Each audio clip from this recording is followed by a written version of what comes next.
Well, hello and welcome to this Marts&Lundy webinar. I'm Doug Stewart, Chairman at Marts&Lundy, and I'm delighted to welcome all of you to this session. From Cal State Fullerton and UC Berkeley in the West to Harvard and Massachusetts General Hospital in the East, we have a wide range of institutions participating. We look forward to the session and we look forward to taking your questions at the end. We are recording the session, and I want to ask you to use the question and answer function to put in any questions that you have, and we'll try to get to all of those.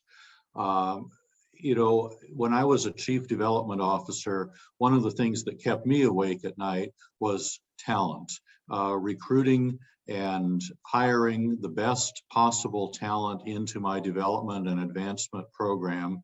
And that was difficult enough. And then onboarding them and trying to make them a part of a culture that I wanted to see in my advancement program also was a challenge. Now, as a consultant, I see my clients struggling with all of those issues, and in addition, trying to make sure that their talent reflects the diversity of the constituencies their organization serves.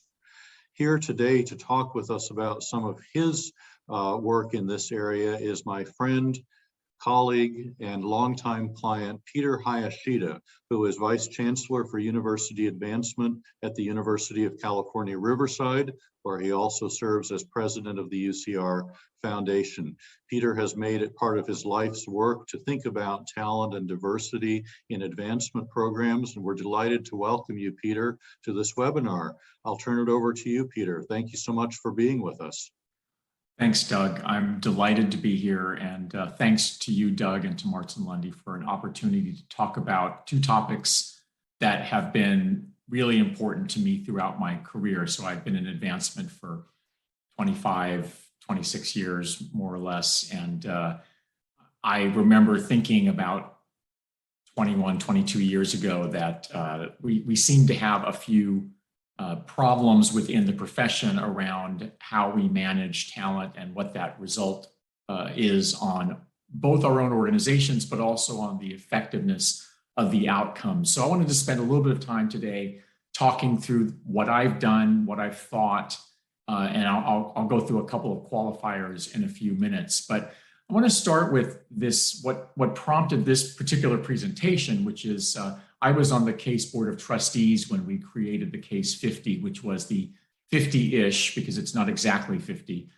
largest advancement programs in the United States, Canada, and the United Kingdom that really are distinguished by their size and scope.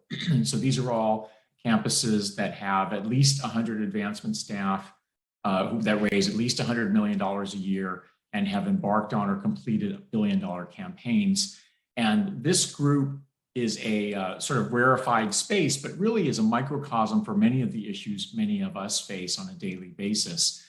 The advantage here is that there tends to be a lot of longevity in these positions. So it gives a sort of a natural laboratory for thinking about, as Doug says, what keeps us up at night. And when they asked this group that question, three topics quickly emerged. One was fundraising metrics, the second was talent management, the third was diversity. Now, these all matter in different ways to the productivity and the effectiveness of our shops. But today, I want to focus specifically on the second two, the talent management and the diversity pieces. As I said, these are pieces that I've been spending a lot of time and energy and thought on over the last 25 years, but also the drivers, I think, in some ways, of our fundraising effectiveness that leads to our, once we figure out how to measure it, the effectiveness of our programs. So let me start out with some assumptions. Assumption number one is we're all experts at something, but we can't be the best at everything.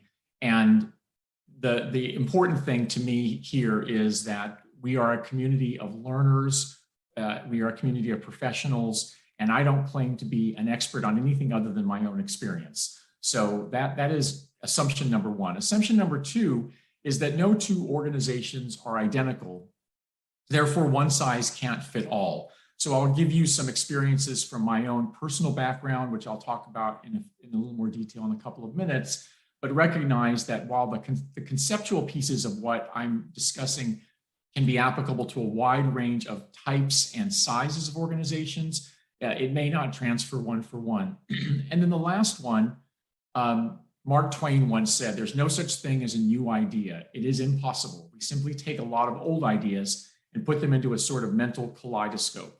We give them a turn and they make new and curious combinations. We keep on turning and making new combinations indefinitely, but they are the same old pieces of colored glass that have been in use through all ages. I believe in the wisdom of crowds. All of us are smarter than any of us. I have, frankly, more questions than answers on these topics. And what I'm here to do is stimulate some conversation that I've been trying to keep going over the course of decades. And I firmly believe one of my favorite podcast hosts, when he talks about issues of diversity, equity, and inclusion, always has this phrase he uses: if we stop talking about these issues, we're going to stop talking about these issues. And I think it's important that we continue, especially at this moment in history, to really be very thoughtful and intentional about how we approach constructing our teams, managing them, and considering what the future looks like. So let me start with some trends. So from my context, I've been in American public higher education for almost 32 years, but I've also served on community-based nonprofit boards, providing social services, advocacy, cultural enrichment, and healthcare. I've had exposure to academic health centers my entire career. So, I sort of draw my own opinions and perspectives from a variety of contexts. My current institution is the University of California, Riverside. For those of you who are not familiar, it is about 60 miles east of downtown Los Angeles. We are a Research One institution, one of 10 campuses in the system. Our student demographics are about 55% of our students are first in their family to go to college. About the same percentage come from families that are eligible for federal Pell Grants. About 85% of our students self-identify as non-white. So it's a very diverse institution with pretty impressive lack of disparity in graduation rates among different groups: first gen, non-first gen, white, African American, Latinx. When I started my job here at UC Riverside in July 2009, we were at the beginning of the Great Recession. I was the 7th Vice Chancellor in 10 years at this institution. A third of my staff positions were vacant. I was asked during all of my interviews what I was going to do to launch UCR's first comprehensive fundraising campaign. We were founded in 1954, so we were fairly young, but probably a little late for our first campaign. Then I arrived and was asked in my first month to cut my budget by 12.5% and still run the campaign. So that was sort of the background that formulated where I started from, where I am. And this really allowed me to do a lot of experimentation. I've always said, so I spent 20 years before I was here at UCLA. And one of the biggest differences between UCLA and UC Riverside was at UC Riverside, nobody was paying attention to what I was doing. So I could do a lot of innovative things and not worry about being under a microscope. But I learned a lot of lessons in the process. And let me talk about a few of the trends that informed what I was doing. So shortly after I got here in 2012, Penelope Burke, who actually just retired from running a firm called Signet Applied Research, did a study in which she discovered that the average amount of time a fundraiser is in his or her job is 16 months. And when you think about the cycle of a major gift, 16 months is no time to actually start with the identification, go through the cultivation, solicitation, and stewardship of a meaningful transformational gift from a donor. So this is a problem. It's a problem for the profession, for the institutions, but it's also a problem, I think, for individuals who don't get to experience the joy of closing their own gifts. Penelope also found out that the direct and indirect costs of replacing a gift officer were over $127,000. Now, that's a pretty steep price for turnover. And although this was done in 2012, which is 9 years ago now, it's a little bit dated. If you sort of take out 2 years for the pandemic, my guess is that based on my own personal observation, much of this still holds up. Now, the interesting thing about this study that was done 9 years ago was that Ms. Burke's conclusion was that fundraisers most want help balancing the pressure of career and family duties. Now, if this sounds familiar, Remember that this happened 8 years before COVID. And at that time, as Ms. Burke said in her report, about 52% of fundraisers said they want the option to work from home. 51% want flexible hours and 42% want additional vacation time. So that was pre-pandemic. We can only assume that the pandemic either reinforced or amplified that based on the things that are going on, not only in our sector, but in other sectors as well. Some other trends. We probably all know this anecdotally or intuitively, but 70% of advancement practitioners are women. However, only about half of the chief advancement officer positions across the educational sector are women. And if you look at the case 50, it's not even 50%. It's quite a small percentage. And this is a problem. I personally don't intellectually believe the argument that women just don't want these jobs. I think there are structural barriers in place and cultural barriers in place within our own institutions that create differences in opportunities. The average salary for women in advancement is 78% of the average salary for men. Now, this is from a case compensation survey in 2013. In their subsequent survey, they stopped calling this out for reasons that are not clear to me. But I think it's important to track these things, because if we don't know this is an issue, we can't fix it. And I'll talk a little bit more about how we might approach that later on. So let's think about our students for a moment and think about the business imperative for why these kind of trends matter. The first thing is that about 59% of US undergraduate students in 2019 identified as non-white. Approximately 12% of advancement professionals identify as non-white.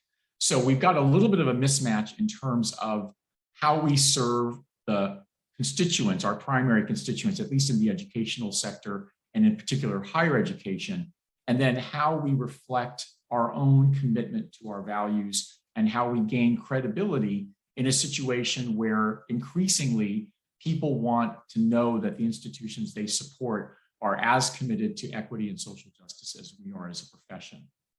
So the question, as KID president would say, what do we do about this? There are a few things we can do. And what I would say is we've got to really focus on what matters. And when I say what matters, I'm gonna do an overview of the things I think matter. And then I want to drill down into some of these pieces and talk a little bit about how they might play out in an individual situation, circumstantially at an organization. So at the center of all this, in my opinion, is culture. Culture leads, informs, and is created by everything else that we do.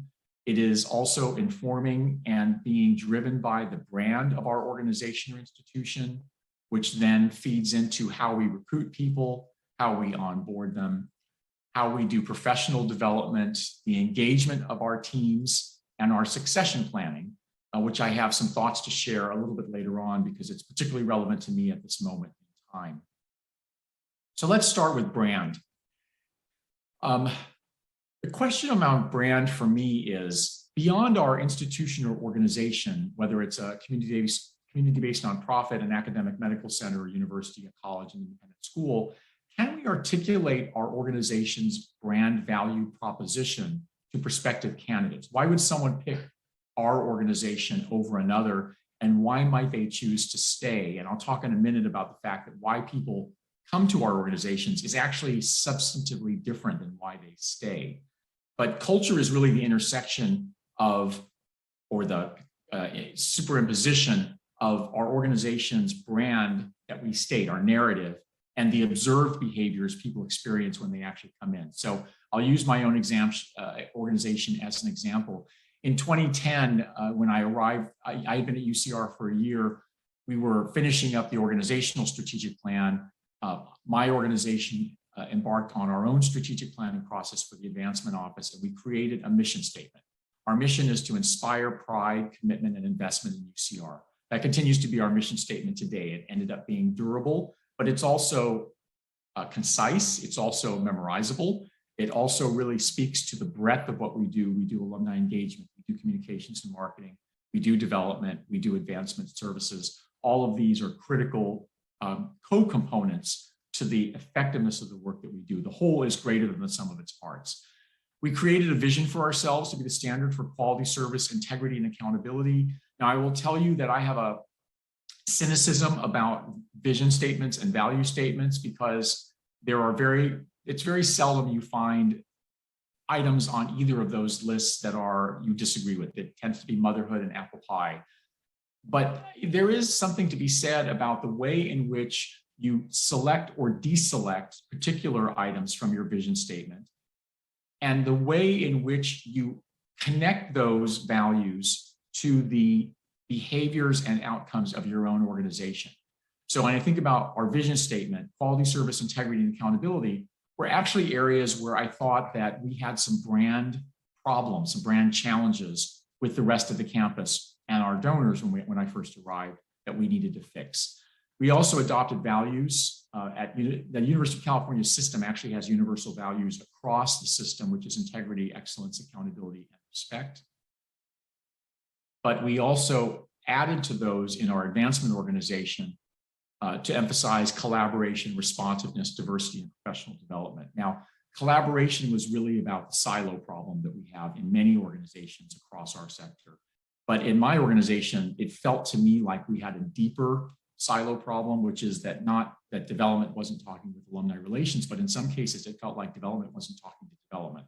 So we needed to figure out how to make it not only okay, but actually desirable for people to reach across boundaries and collaborate with others, to be responsive, to think about diversity of perspective, diversity of lived experience, and then really emphasize professional development, which I'll get into a little bit later.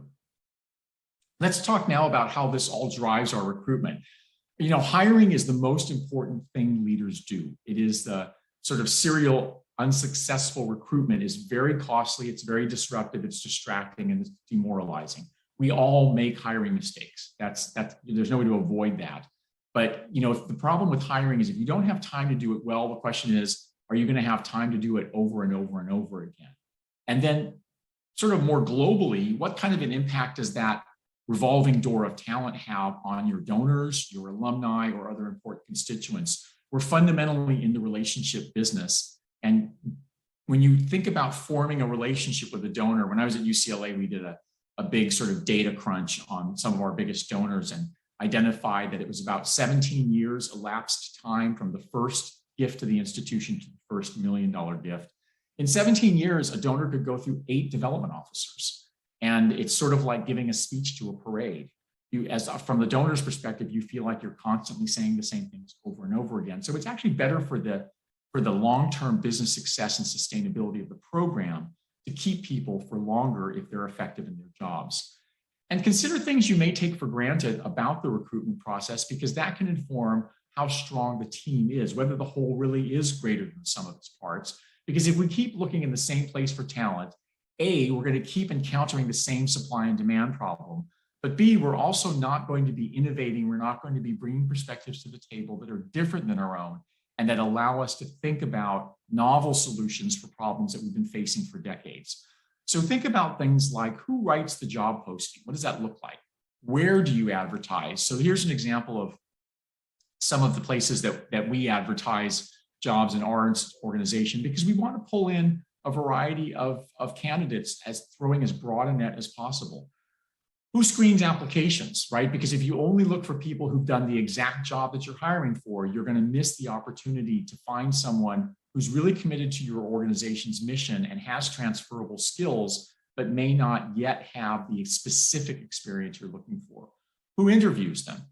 In higher education, I sometimes, certainly in public higher education, I sometimes joke that we have death by 1,000 interviews. I actually think that's a good thing. It's a good thing to get lots of people involved in the decision so that you get a broad range of perspectives on what we're looking for. What questions do you ask in interviews, and how does that make some candidates more advantaged versus others? How do you demonstrate your potential, your value to a potential employee besides a paycheck, right? So thinking about things like how you handle an offer.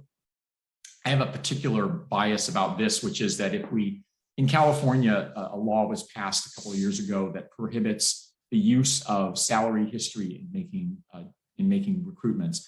And I actually think that's a really positive development that's happening across the country. Using salary history perpetuates inequity, right? Because if we've got a 78% wage disadvantage for women in our profession, and we use their previous salary, we're just going to perpetuate that same disadvantage. What we do from the beginning is decide what the job is worth, and then we go out and try to find the best candidate we can afford. That's the methodology we use, and it's been successful in allowing us to dig into a much deeper and larger pool. Now, once we get someone here, the biggest challenge for us is how do we make sure that once we've invested all this time and energy and effort and emotional capital in these people that we believe are going to be successful at our institution, how do we make sure they're successful? And that's where we go into onboarding. And defining onboarding is really critical for us because onboarding is not orientation. Sometimes people think of onboarding as here are your keys, here's where you park. In some ways that's important. Don't get me wrong. They've got to know where to park. They got to have their keys.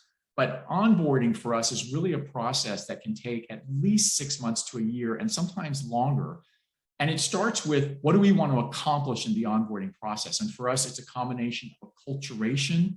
It's partly also getting people comfortable with the institution so that they can tell our stories in effective and authentic ways. It's also making sure that they have visibility around the campus so that they can start to build the kind of social and political capital that's required to be successful in these very complicated roles. We should think about how long it lasts and who owns the function, right? Who actually owns the onboarding function? Because if every supervisor owns the onboarding function, it's, if you've got 10 supervisors, it's going to be done 50 different ways. But because not only will you have each supervisor doing it differently, but they'll not necessarily do it exactly the same way each time. And then who's responsible for making sure there's some quality control there? And then what's your organizational process for learning from each of the new employees? Because when we bring a new employee on, somewhere between 6 months and a year, we actually bring a cohort together to say, what were the surprises you encountered when you got here? What was harder than you thought it was going to be? What kinds of things did you find here that really validated what you were hearing in the interview process? And how can we make sure that we emphasize that more? And then we talk a little bit about how we use the wisdom of newness. After about 6 months to a year, people in an organization start taking on the characteristics of the fish trying to describe water, right? You're so surrounded by it, you're so immersed in it. It's very difficult to be able to pick out the things that are problematic because you just learn to live with them, you learn to accommodate them.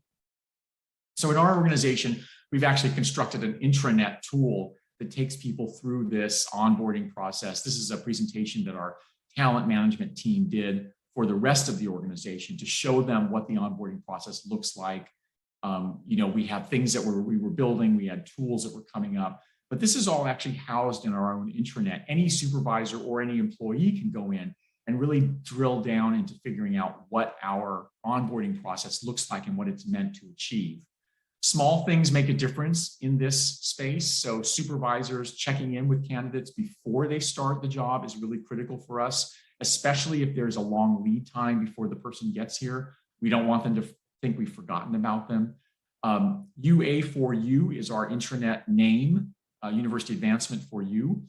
It is actually a project that was initiated by a staff committee, and I'll talk a little bit about that later on, that allows for sharing of not just new staff and promotions, but also resources, successes, tools, and a connection to each other that's really critical to the building of teamwork and trust.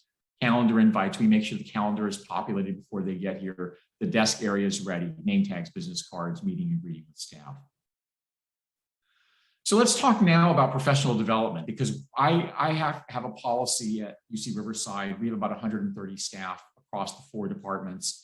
And for the 12 and a half years I've been there, my policy has been I interview every finalist for every job at every level across the organization. And the reason I do that is twofold. One of which is I'm the quality control. I make sure that the people who are coming in are committed to our mission. And when I say, fit is often used as code for bias, but for me, fit means people are coming in the door, buying into the mission, caring about our students and our faculty, understanding the kind of unique challenges we face at an institution like UC Riverside, and also thinking about the ways in which they will interact with the rest of the team. What I don't need is I don't need prima donnas. I don't need people who are going to be demonstrate a lack of integrity. All of that is really part of, and obviously in an interview, you basically learn how well someone interviews. You don't actually learn much else beyond that. But what I do say is it gives me an opportunity to talk about what we value in the organization so that people can make sure that they're in the right place at the right time with the right people doing the right job. So when you think about professional development, which comes up in every single one of these conversations that I have with prospective candidates, they ask, what's your organization's commitment to individual and team growth, learning, professional development? From my perspective, we have a responsibility as organizations to position team members for future career moves. Now, there is a subset of staff, and I have had many colleagues throughout my career who've said, I am in the job I plan to retire from. I'm very happy. I want to do it as well as I can, but I'm not looking for growth. That's perfectly fine. I think we can all learn how to do our jobs better. Technology has certainly showed us that there are lots of ways, even established jobs can evolve over time. But for other team members, they want to feel that sense of momentum, right? So I often hear about what are the opportunities for growth? Well, I like to push back a little bit and say, what does growth mean to you? Because growth, in my opinion, doesn't necessarily mean a promotion. It doesn't necessarily mean a raise. It means growth. And so clarity matters, and managing expectations from the beginning allows us to have some accountability to ourselves and to our employees about what does it look like to grow in this organization, and how is the organization committed from the outset to helping people get to that point. I will also say that the answer to every problem is not a conference. It's an answer. Sometimes it's a lazy answer. Sometimes it's the right answer, but it's not always the right answer. We need to get creative, thinking about things like cross-training, special projects, cross-functional teams and committees. And all of these activities are not meant to distract from the job itself. Sometimes I hear managers saying, but they've got to be out raising money. Well, you can be out raising money and still building your career along the way. Many of us have done this. So the question is, how do you, as a manager, as a leader, as a supervisor in the organization, how do you help the teams that you lead become more attuned to the ways in which what they're doing in their daily work is building a portfolio of skills and experience that will help them get where they want to be at some point in their career? Let's talk about engagement, which is really important to me. I have my sage, Dilbert, on the bottom left of this slide. It's supposed to make you feel engaged, with scare quotes. What is employee engagement? I'm really quick to point out to people that employee engagement does not mean employee satisfaction, does not mean employee happiness. It's the emotional connection the employee has to the organization and its goals. The Gallup organization defines engaged employees, and they run a big engagement survey effort around the globe, as engaged employees are those who are involved in, enthusiastic about, and committed to their work and the workplace. Now, my own thinking about this was informed by an article I read from Frederick Hertzberg, who was a faculty member at the University of Utah, who in 1968 published a paper called One More Time, How Do You Motivate Employees? And he had a theory called sort of the two-factor theory. So that's the idea that when people join your organization, they care about things like the pay, they care about the title, they care about the location, they care about the prestige of the institution. Once they get there, they care about a different set of things. So you can keep throwing money at an unhappy employee and you're still probably going to lose that employee, because what they really care about at that point is challenging work, recognition for their achievements, responsibility, the opportunity to do something challenging and meaningful, their involvement in decision-making, and the sense of importance to the organization. So those are what we focus on in my organization. So thinking about, does your team know what's expected of them? Would someone recommend your organization to a friend or colleague as a good place to work? Do people go above and beyond to get the job done, or they just do the bare minimum? We try to focus on motivation, what it is that motivates people. You can't just believe, you have to verify, you have to measure and track and respond to the kinds of concerns that people raise. So my quick side note on this is 8 years ago, actually 10 years ago, a couple of years after I got here, I decided I wanted to start actually measuring employee engagement using an engagement survey. So I went to our HR office on the campus and said, I'd like to do an engagement survey. And they said, oh, please don't. We're going to do a system-wide engagement survey. Well, I've been with the University of California for several decades. I knew enough to trust but verify. So I waited and waited and waited. It never happened. So one night I got frustrated. I logged on to SurveyMonkey, created a subscription, Googled some engagement survey questions, put a survey together and sent it out to my staff. And we used that then as the base. It was about a dozen questions. We used that then as the basis to create an employee engagement committee, which was a committee representative of all 4 departments. I was not a member of the committee. Our HR person sort of led that conversation to talk about what did we learn from the results of that engagement survey and what kind of interventions did we want to put in place to address them. And that committee has met. Now there are terms. Every person serves 2-year terms. There's a succession that's staggered so that we always have some continuity as well as new voices coming in. And every year we do this engagement survey and that committee reviews the data. It's all anonymized and they make recommendations for how we can improve our scores, actually, our measurements, our metrics on employee engagement. 3 years ago, we switched over to the Gallup Q12 survey because it's more consistent, it's more validated across industries and across levels. And we found that over the course of the last 8 years that we've been doing this, our scores in every single category we measure have gone up. So we're clearly showing ourselves that what we're doing is making a difference. And what we're also trying to do is model for the team that this kind of measurement and response matters. And then when people raise questions or issues, we will address them. The last thing I want to talk about is succession planning. And succession planning is the ultimate, it's not about me moment. Because when you think about the kinds of things that we do, this is long-term work, right? We are not running a lemonade stand. This is going to be building a legacy for the institution or organization for years, decades, maybe centuries to come. And the growth in many of our organizations tends towards incremental and cumulative. And so when you think about what that looks like, to sustain that kind of growth really requires a level of discipline, a level of patience, and a level of commitment to a set of principles and values that may or may not be the same person. So for those of you who don't know me, I am stepping down at the end of this month after 12 and a half years at my institution. And this is a planned transition that I started talking with my team about 5 years ago. And the goal here was that my job when I got here was to mount the university's first comprehensive fundraising campaign and close it successfully, which we did last December. And my team knew that once that campaign closed, it was going to be time for me to pick the right moment to move on based on the organization, the institution, and the world around us. Now, COVID threw a little bit of a wrench in things. I had originally planned to step down 6 months ago, but once it was clear that COVID was going to keep us shut down for much of 2021, I made a decision to stay to the end of the year because I wanted to be back in person with my team before I left. In public institutions, there are no guarantees. Every search is open and transparent and publicly accessible. But for me, that's not really the point. The point is not to pick someone who's going to be in my job next.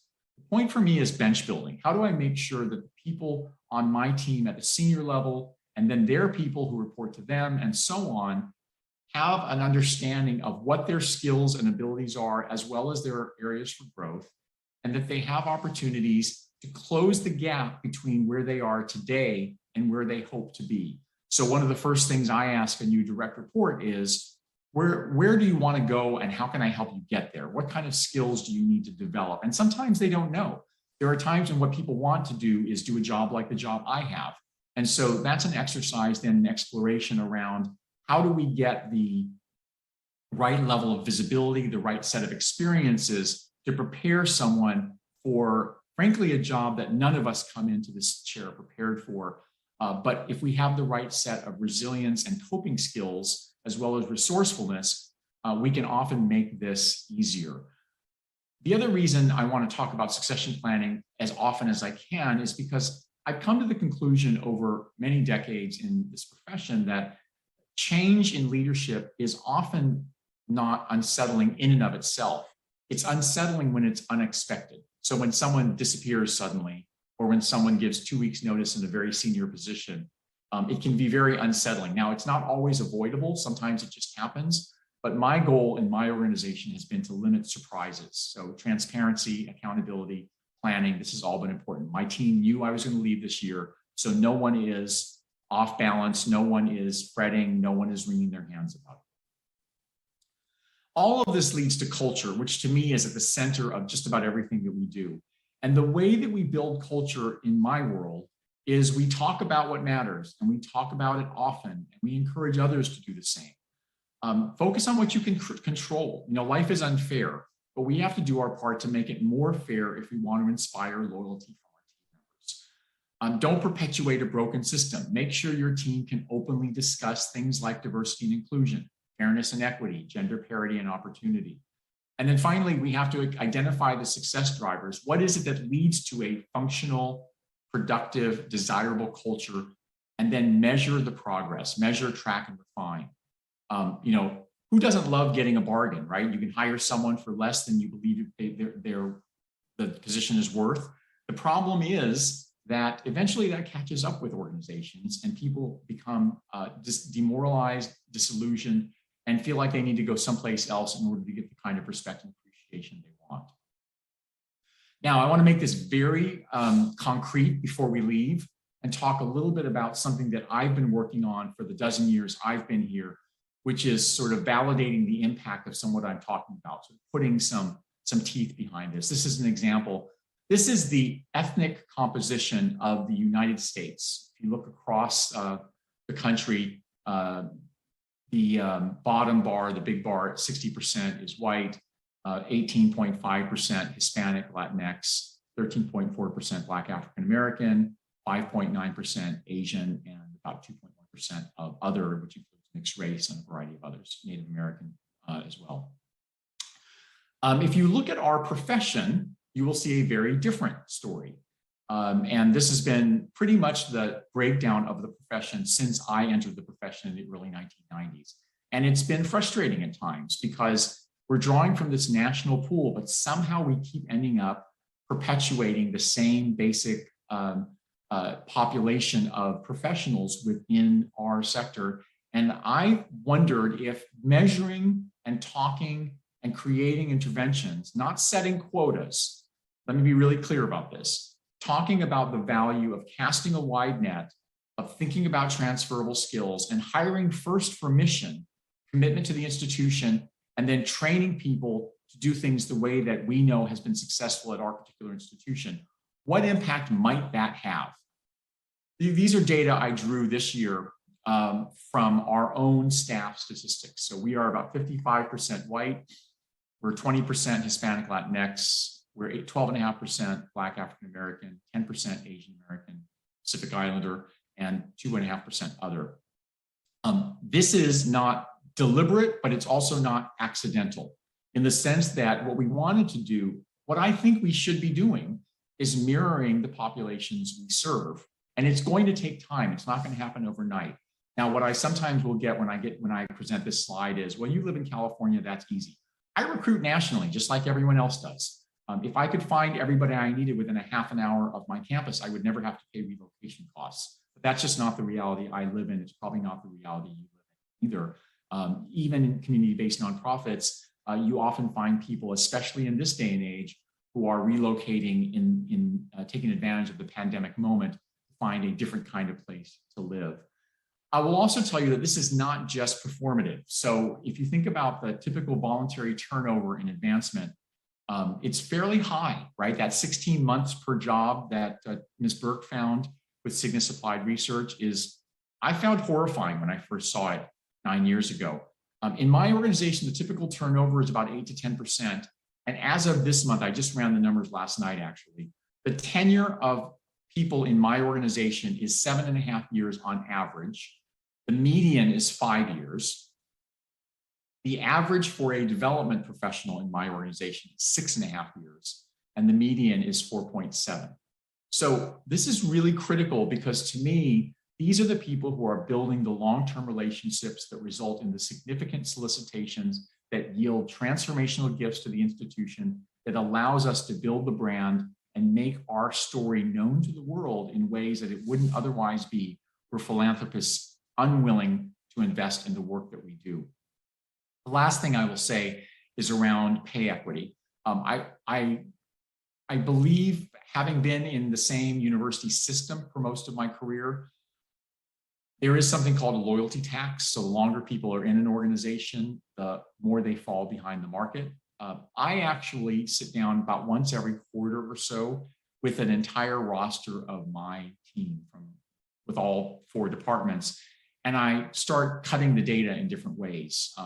I look at women versus men. I look by ethnicity. I look by functional levels. So I group people in the same job and figure out whether people are being left behind. When the outliers start popping out, then we start thinking about, is there a problem here with misalignment with the marketplace? Do we need to make some kind of an equity adjustment? We don't have unlimited money, but as I said earlier, the goal here is hire the best people we can afford, pay them equitably, treat them fairly.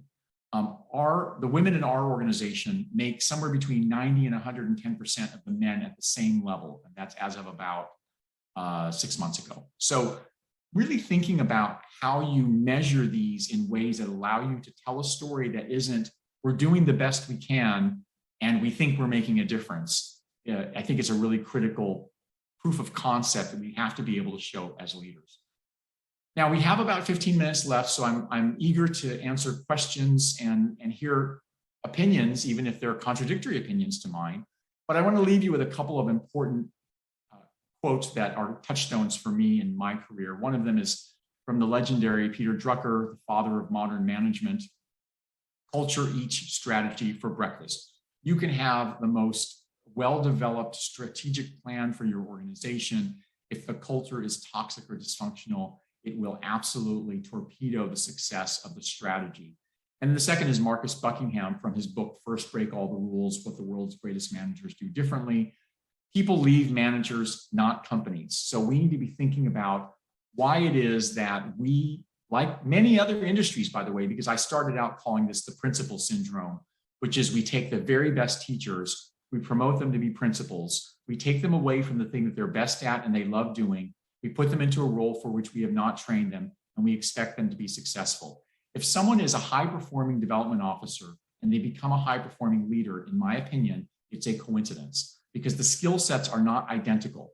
There's a whole set of skills you have to develop as a leader that are actually different, sometimes in very conspicuous ways and sometimes in very nuanced and subtle ways. But if we don't, as organizations and individuals, help managers and supervisors become better at the job that they're doing, which is leading teams, motivating performance, and inspiring people to do their best work, then we are going to continue to perpetuate not only the lack of functional culture, but we're also going to perpetuate the revolving door because people always think the grass is greener someplace else. I've had a handful of boomerang employees who've left the organization and come back. One of them did it twice. I consider that a high compliment to the organization, that when people go other places and encounter what they encounter, they think, I had a good existence and a really healthy culture back at UC Riverside. I'd like to go back there.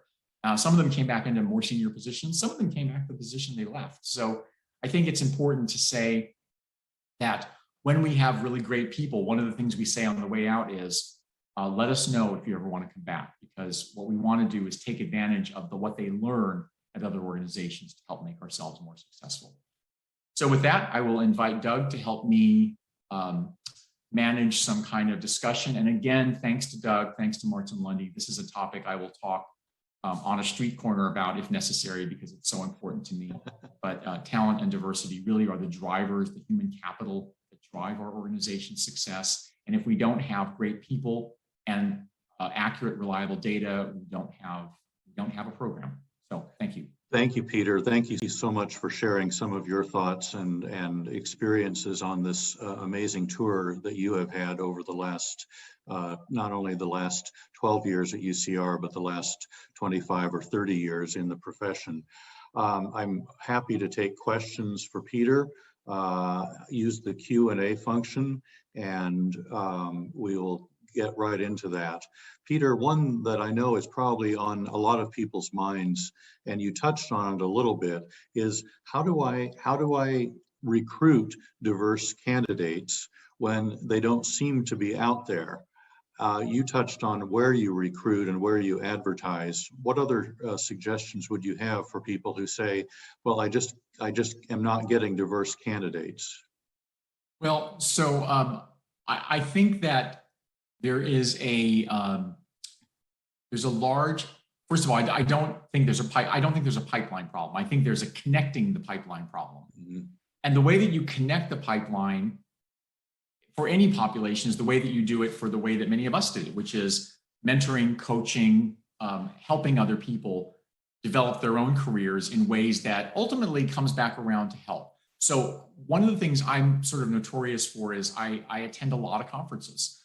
And when I go to conferences, I pick sessions where I think there are topics that are germane to my institution. And I will sit in the back of the room and I'll listen and watch who's asking really smart questions from the audience. And after the session, I will approach them and say, hey, listen, great question. Tell me a little bit more about yourself. Where are you? What are you doing? What does your career path look like? And, you know, if you have enough of these conversations, you develop a network of people whose competency and capabilities you learned over time. And then you start connecting those people to others that then gives you an opportunity to observe them in action. And I've hired people on the basis of being at conferences and just running into them and having them be at the right moment in their career when they were ready for something different. You know, people think it's really easy to recruit to California, but Doug, as you well know, Riverside is not San Francisco. And we have all the disadvantages of a higher cost of living without the advantages of water anywhere nearby. So it is, I think, for me, a matter of telling a story about our institution. So whenever I have a chance to talk to people about our belief that first-generation low-income students have a right to a world-class university education, and our commitment is to make sure California students have that accessibility, that's inspiring to a certain kind of person. And ultimately, that leads people to our doorstep because we talk so much about that aspect of who we are. Yeah. Peter, Mark is asking a very practical question. Within your advancement shop, what position or functional area should own onboarding? So in my organization, I probably, 6 or 7 years ago, we were tight on budget, but I said, we're hiring a talent person.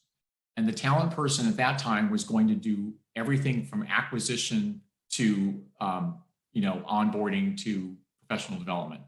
It's too much for one person, but frankly, we needed to start somewhere, and anything was going to be better than nothing. That position lives in the advancement services area, the advancement administration area in my organization.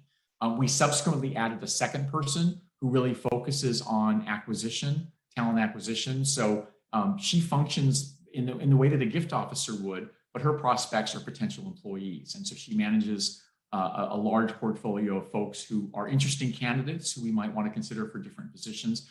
But it allows us then to work almost like a little search firm and reach out to people, keep track of where they are, invite them to apply for positions, and answer questions for them about what it's like to work here. So those two positions now, out of 130, live in the advancement services shop, and they own the onboarding process as well.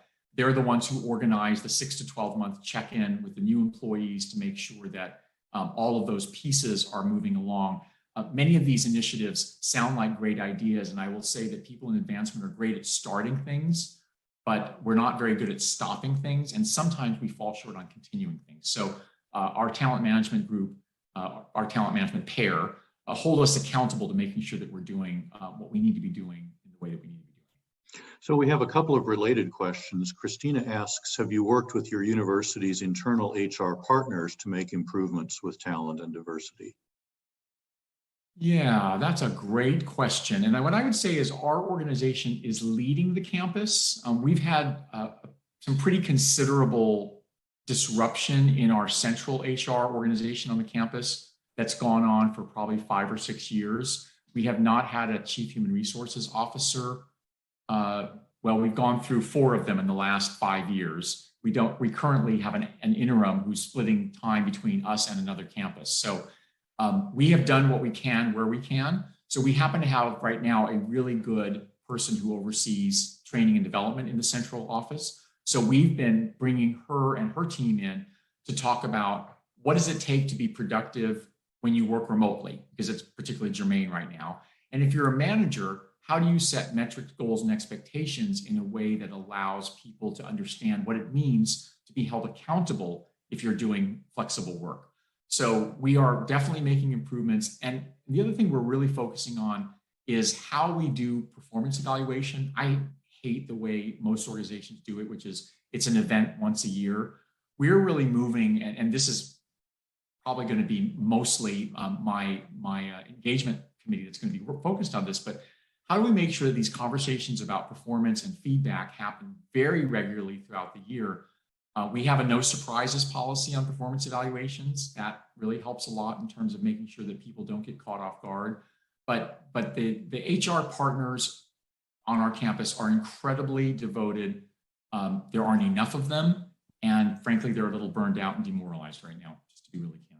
So Peter, Jennifer asks a related question. Do you have any suggestions on how you can create a comprehensive and creative recruitment process if HR has strict guidelines for all activities and conversations?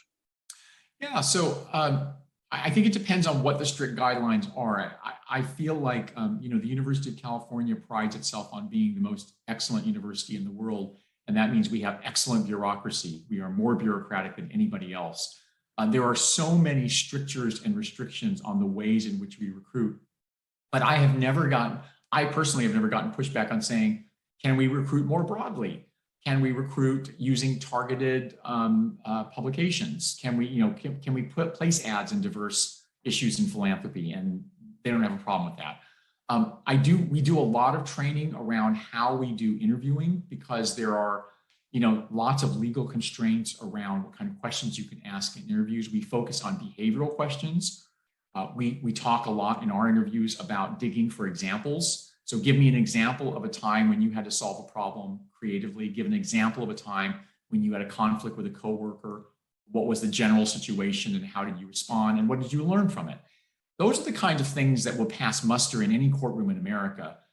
And don't tend to be restricted by, employers don't want you asking questions like, are you going to have a child, or what's your religion, or those kind of things. But when you talk about things that are directly job related, how are you going to succeed in this job?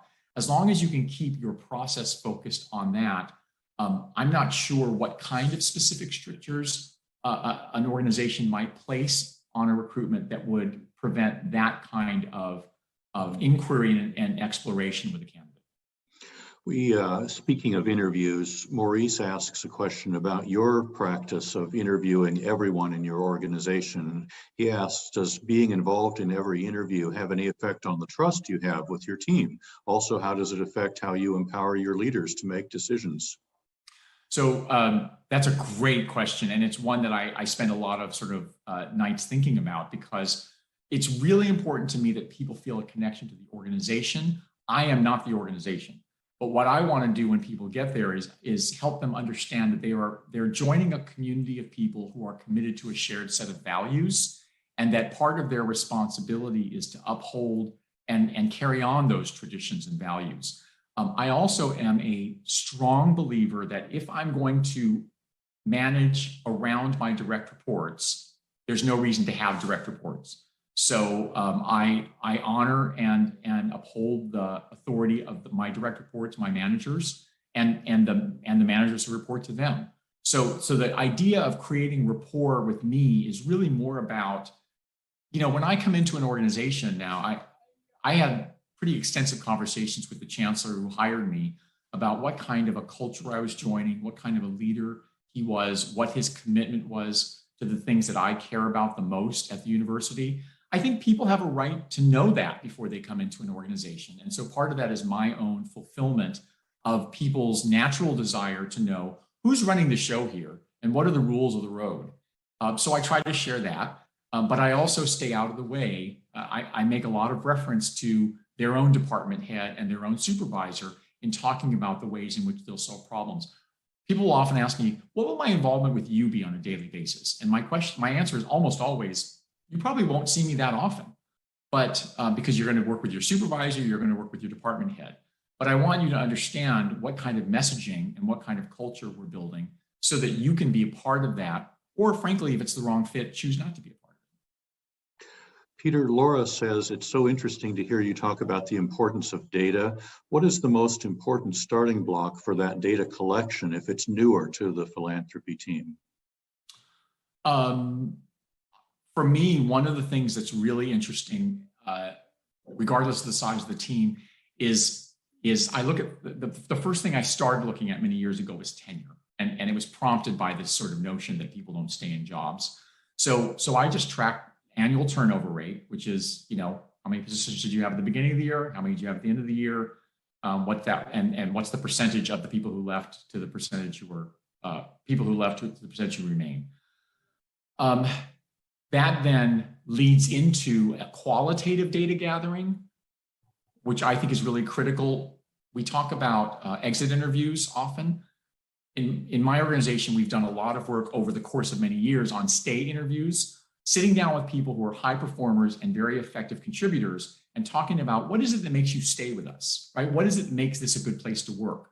Because that actually helps inform the kinds of things we do with other employees. Because by the time someone has one foot out the door, there are so many things going through their mind, like, I don't want to burn a bridge. I don't want to say something negative about my supervisor. And then we've lost the ability to have candor and authenticity. So the data I would start collecting has to do with why are people leaving? Why are people staying? How often are people leaving and staying? And then I would use that as a building block to then start thinking about salary equity, right? I mean, if you're a leader or an HR person, you can start looking at salary equity and figuring out whether it makes sense relative to comparable position, comparable years of experience. One is a man, one is a woman. Why does the man make so much more? Figuring that kind of stuff out and being transparent about the fact that it's not perfect. It's never going to be perfect, but we are committed to making it better. That is 90% of the battle. Well, the time has flown by and we're at the end of the hour. So I want to thank Peter Hayashida for joining us. This has been a fascinating discussion. As you say, Peter, if we don't talk about these things, we don't talk about these things. So thank you for leading a great discussion today. Thank you to all of our webinar participants. On behalf of Marts&Lundy, it's a pleasure to have you with us. I wish you all the very best and happy holidays. Take care, everyone. Thanks. Take care, everyone.